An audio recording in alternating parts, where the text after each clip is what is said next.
2 power x minus 1 plus 3 power x minus 2 is equal দেওয়া আছে 113। এখান থেকে আমাদেরকে x এর মান বের করতে হবে। তো এরকম ফাংশনগুলোতে আমরা x এর মান কিভাবে বের করি, আমাদেরকে এখানে 2 পাওয়ার x মাইনাস 1 আছে প্লাস আছে 3 পাওয়ার x মাইনাস 2। এদিকেও যদি আমরা 2 পাওয়ার একটি সংখ্যা নিয়ে আসতে পারি, 2 পাওয়ার একটি সংখ্যা প্লাস 3 পাওয়ার একটি সংখ্যা, এই 2 পাওয়ার একটি সংখ্যা যেটা হবে এবং 3 পাওয়ার একটি সংখ্যা যেটা হবে এই দুটি যোগ করলে হবে 113। ঠিক এরকম যদি পাওয়ার আমরা নিয়ে আসতে পারি 2 এবং 3 এর, তাহলে এখান থেকে আমরা লিখতে পারবো x মাইনাস 1 ইকুয়াল এই বক্সের ভিতরে যে সংখ্যাটি, এবং x মাইনাস 2 ইকুয়াল টু এই বক্সের ভিতরে যে সংখ্যাটি সেটি।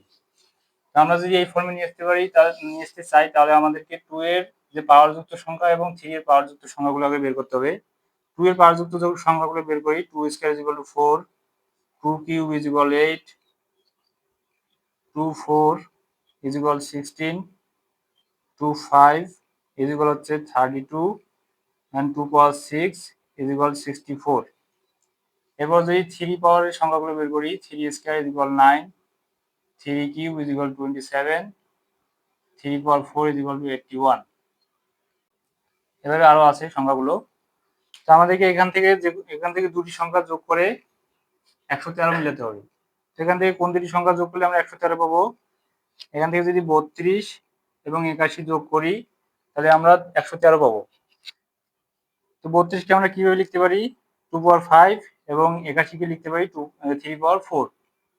তাহলে এখান থেকে আমরা লিখতে পারি 2 পাওয়ার x minus 1 plus 3 power x minus 2 is equal 113 কে আমরা এখন কিভাবে লিখবো, 2 পাওয়ার 5 প্লাস এখানে 3 পাওয়ার হচ্ছে 4, 3 পাওয়ার 4, 2 পাওয়ার 5 মানে হচ্ছে 32, 3 পাওয়ার 4 মানে হচ্ছে 81, 32 এবং 81 যোগ করে আমরা আবার 113 পাবো। তাহলে এই দুটি সমীকরণ কম্পেয়ার করে আমরা কি বলতে পারি, x মাইনাস 1 ইকুয়াল হচ্ছে 5 এবং x মাইনাস 2 ইকুয়াল হচ্ছে 4। অতএব x মাইনাস 1 ইকুয়াল 5 এবং x minus 2 equal 4। 5 plus 1 x equal 6